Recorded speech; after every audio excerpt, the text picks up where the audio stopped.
అందరికీ నమస్కారం.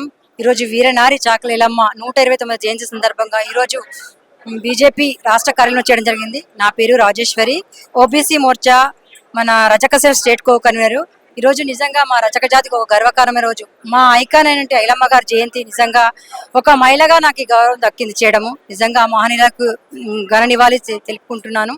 ఈరోజు నిజంగా మరి డాక్టర్ లక్ష్మణ్ గారు ఐలమ్మ లాంటి మహనీయురాలకి నివాళులర్పించి ఎంతో మా జాతికి లోయ ట్యాంక్ బండ్ ఉన్న ఆ విగ్రహం దగ్గర కానీ మరి కిషన్ రెడ్డి గారు లక్ష్మణ్ గారి ప్రతి సంవత్సరము వర్ధంతి జయంతులు వాళ్ళ ద్వారానే జరుగుతాయి. ఇంకోటి ఏంటంటే కాంగ్రెస్ ప్రభుత్వం మరి బీఆర్ఎస్ ప్రభుత్వం 10 సంవత్సరాల పాలన ఏ రోజు కూడా చాకలి ఐలమ్మ జయంతి వర్ధంతులు అధికారంగా కొంతవరకే చేశారు. మా రజక్క కులమే తప్ప వాళ్ళు ఏ రోజు ప్రభుత్వాలు చేసింది లేదు. కనీసం ఐలమ్మకు సరైన గౌరవం దక్కదు. మా ఆడపడుచుకి ఈరోజు కాంగ్రెస్ ప్రభుత్వం వచ్చింది, కానీ ఐలమ్మకు కోటి ఉమెన్స్ కాలేజీకి యూనివర్సిటీగా ఐలమ్మ నామకరణం చేశారు. అది బానే ఉంది, కానీ అందులో ఐలమ్మ విగ్రహం పెట్టి ఆ ఐలమ్మకు కీర్తి ప్రతిష్టలు తీసుకొస్తారని పేరు పెట్టడమే కాదు, పేరుతో పాటు ఆమె విగ్రహాన్ని కూడా పెట్టి ఆమెకు మీరు మా రజక జాతికి ఒక గుర్తింపు తీసుకురావాలని నేను కోరుకుంటాను. ఇంకోటి ఎందుకంటే మీరు ఎప్పుడు రవీంద్ర భారతిలో అక్కడెక్కడ చేయగా నిజంగా చిత్తశుద్ధి ఉంటే కాంగ్రెస్ ప్రభుత్వానికి ఒక యూనివర్సిటీకి పేరు పెట్టడం కాదు, అది పెట్టినందుకు మీకు ధన్యవాదాలు. చాకలి ఐలమ్మ విగ్రహం ట్యాంక్ బండ్ మీద పెట్టేసి మీరు దండేసి ఐలమ్మకు నమస్సుమాంజలు అర్పించిన రోజే మా రజక జాతి మొత్తం ఆనందంతో ఉంటుంది. మాలాంటి ఆడబిడ్డలు కూడా ఆమెను స్ఫూర్తి తీసుకుని వచ్చినందుకు ఏదైనా సరే ఏ ప్రభుత్వం ఉన్నా కానీ ఐలమ్మ లాంటి మహనీయురాలకి పేరు దక్కలేదు. కానీ ఇప్పుడు మాలాంటి మహిళ చైతన్యం ముందుకు రావడం వల్ల కాస్త కూస్తో కొన్ని చోట్ల జరుగుతుంది. ఆ మహనీయురాలకి మేము నివాళులు అర్పించడం జరుగుతుంది. ఇంకొక ముఖ్య విషయం ఏంటంటే ఐలమ్మకు వారసులు ఉన్నారు, వారసులకు కూడా తగిన గర్వం ఈ సంవత్సరం దక్కింది. ఇంత ముందుకు ఏ ప్రభుత్వంలో కూడా దక్కలేదు, కానీ కాంగ్రెస్ ప్రభుత్వం చేసింది, దానికి ధన్యవాదాలు తెలుపుకుంటున్నాను. అసలు మహిళకి 42% రిజర్వేషన్ కానీ ఓట్లలో కూడా మీ పార్టీ కరెక్ట్ గా స్పందిస్తుంది, కరెక్ట్ చేస్తుంది అని అనిపిస్తుంది అక్క? మా భారతీయ జనతా పార్టీ కరెక్ట్ చేస్తుంది, కానీ వాళ్ళు ఏంటంటే మేనిఫెస్టోలో పెట్టింది మరి ఎస్సీ జాబితాలో కలుపుతామని, మరి ఆనాడు ప్రతిపక్షంలో రేవంత్ రెడ్డి గారు చాకలి కులస్తులను ఎస్సీ హోదాలో కల్పించాలని అన్ని మాట్లాడారు.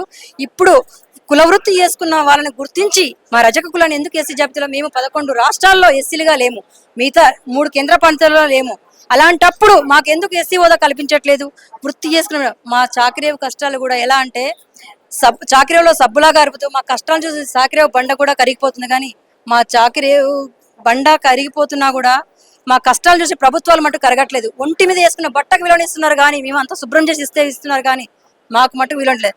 నిజంగా 42% అన్నారు కదా, ఏది ఇచ్చారు? ఇప్పటికొచ్చి 5 నెలలు అవుతుంది వచ్చి కాంగ్రెస్ ప్రభుత్వం, కానీ ఒక్క మహిళకు స్థానం కల్పించారా? ఈరోజు రజక జాతిలో ఎంతో మంది మహిళలు ఉన్నారు కాంగ్రెస్ పార్టీ నమ్ముకొని. ముందు నుంచి మీరు కాంగ్రెస్ కదా, ఒక 10 సంవత్సరాల బీఆర్ఎస్ వచ్చి పాలించింది, అంత ముందు నుంచి ఆ రోజు ఈ రోజుకి ఎలా ఉందో అలా ఉంది.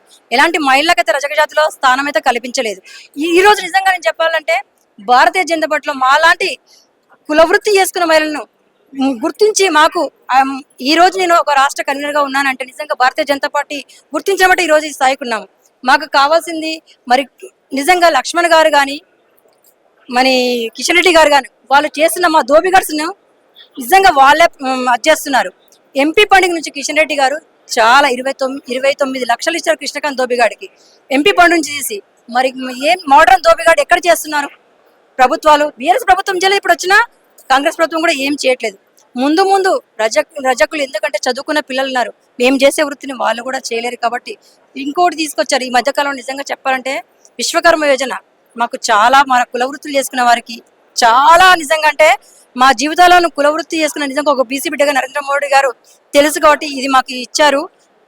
చాలా మంది మహిళలు అయితే ముందుకొచ్చి ఏదో ఉపాధి కోసం శారీ రోలింగ్ మిషన్స్ పెట్టుకున్నారు. వచ్చిన ₹1,00,000లోనే ఒక శారీ రోలింగ్ మిషన్ కానీ స్టీమ్ ఐరన్ కానీ కొనుక్కొని నిజంగా అపార్ట్మెంట్లో ఉండి వాళ్ళు అది చేసుకుంటున్నారు. కానీ అపార్ట్మెంట్లో పనిచేస్తున్న వారికి కూడా ఈ రోజు కాంగ్రెస్ ప్రభుత్వానికి చిత్తశుద్ధి ఉంటే ఒకటే చేయమండి, 55 సంవత్సరాలు ఎట్లా అయితే పెన్షన్ ఇస్తున్నారో మా కులవృత్తి చేసుకుని ఎంతో కష్టానికి గురైన మా రజక జాతి అన్నదమ్ములకు పెద్దవారికి 50 సంవత్సరాలు దాటిన వారికి పెన్షన్ ఇస్తే బాగుంటుంది. ఒక హెల్త్ కార్డు ఇష్యూ కూడా చేయాలి, అందరికీ అన్ని రకాలుగా ఉండదు. కాబట్టి చాకలి ఐలమ్మ స్ఫూర్తి తీసుకొని మీరు ఇప్పుడు ఉన్న ప్రస్తుతం ఉన్న యువతకు అసలు ఏం చెప్దాం అనుకుంటున్నారు? నిజంగా యువతకు ఒక్కటే చెప్పాలనుకుంటున్నా, ఏ కళ్ళు మూసి తెరిస్తే ఐలమ్మ ప్రతిరూపం మన కళ్ళ ముందు కనబడుతుంది. ఆమెనే స్ఫూర్తిగా తీసుకొని ప్రతి దానిలో నా రజకజాతి ఆడబిడ్డలకు అక్కచెల్లెలందరికీ చెప్తున్నాను ఒకటే, మనము మన కులంలో ఉన్నాము, ఒక రజకజాతిలో పుట్టాము, పుట్టుక నుంచి చవరకు మనం ఉంటామనే పేరు చెప్పుకుంటున్నారు. కానీ ఒకటి సామెత చేస్తారు ఎప్పుడైనా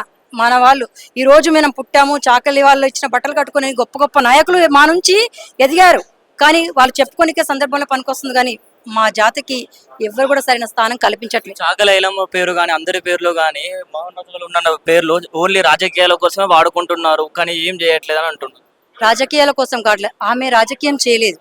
ఏందంటే దొరలను ఎదిరించింది. నిజంగా భారతీయ జనతా పార్టీ బీసీ బిడ్డ ప్రధానమంత్రి, బీసీలకి ఏం కావాలో తెలుసుకుని విశ్వకర్మ యోజన పెట్టారు. మరి భారతీయ జనతా పార్టీ కాకుండా ఇంకా ఎవరైనా తీసుకొచ్చారా? 70 సంవత్సరాలు కాంగ్రెస్ ప్రభుత్వం పాలించింది, అప్పటికీ ఏమీ లేదు. ఇప్పుడు వచ్చింది ఒక 6 నెలలు అవుతుంది కాంగ్రెస్ ప్రభుత్వం, ఇప్పుడు చేయమనండి. మా జాతి అన్ని రాష్ట్రాల్లో 11 రాష్ట్రాలు మేము ఎస్సీలేం కదా, అప్పటి నుంచి అక్కడ ఎస్సీలాగా ఉన్నారు. ఈ రోజు మాకు ఎందుకు చేయలేకపోయారు? 70 సంవత్సరాలు పాలించారు కదా, ఎందుకు మా జాతిని గుర్తించలేకపోయారు? మేము కూడా ఎస్సీ హోదా ఫలితాలు వస్తే, ఇంకొకటి బీసీ కులగానే చేయమంటారా?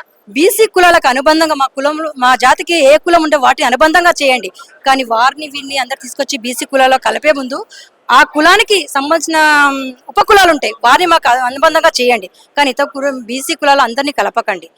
మాకు కూడా రాజకీయంగా మేము చాలా వెనకబడే ఉన్నాం. ఎందుకంటే రజకులు అనేసి ఒక చిన్న చూపు మా మీద, చిన్న చూపు ఎందుకో తెలీదు. ఆ రోజు మరి ఆ ధోరణి ఎదిరించిన ఐలమ్మ దగ్గర నుంచి ఇప్పటి వరకు కూడా ఇంత చరిత్ర కలిగిన మా రజక జాతికి చిన్న చూపే.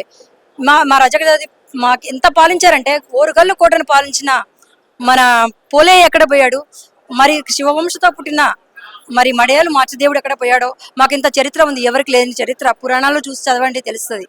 ఇంత చరిత్ర మాకు సరైన గుర్తింపు రావడం లేదు. అదొకటి చాలా బాధగా, ఒక ఆడబిడ్డగా మా మీద దాడులు కూడా జరుగుతున్నాయి. మాకు అల్ట్రా సీట్ చట్టం ఇవ్వండి, ఎస్సీ హోదా కల్పించండి. చాలా చోట్ల నేను మాట్లాడడం జరిగింది. ఎస్సీ హోదా కోసం పాదయాత్ర కూడా చేయాలని మేము అనుకుంటున్నాం. ఈ మధ్య కాలంలో ట్యాంక్ బండి మీద ఐలమ్మ విగ్రహం పెట్టలేదు, కానీ ఈసారికి వదిలేసాం. మళ్ళీ వచ్చే జయంతి నాటికల్లా విగ్రహం పెట్టాలనుకోండి, ఈ మధ్యకాలం ధరణ చేస్తాను. ఇంకొకటి, బీఆర్ఎస్ ప్రభుత్వము రజక ఆత్మగౌరవ భవనం అన్ని కులాల సంఘాలకు ఇచ్చింది, మా రజక కులానికి ఒక ఆత్మగౌరవ భవనం లేదు. మేము చేసుకున్న దృష్టం ఏంటో తెలీదు. మరి ఇప్పుడు వచ్చిన కాంగ్రెస్ ప్రభుత్వం కూడా ఈ ఐలమ్మ జయంతి తర్వాత మాకు రజక ఆత్మగౌరవం ఇవ్వలేదనుకోండి, నేను ఇందిరా పార్క్ దగ్గర ధర్నా చేయడానికి సిద్ధంగా ఉన్నాను నా మహిళలతోటి. మరి నా పార్టీ మా హైకమాండ్తో కనుక్కొని ఆ విషయాలు నేను తప్పకుండా నా జాతికి మేలు చేసే విధంగానే నేను ఒక ఆడబిడ్డగా జోహార్ చాకలైలమ్మ జోహార్.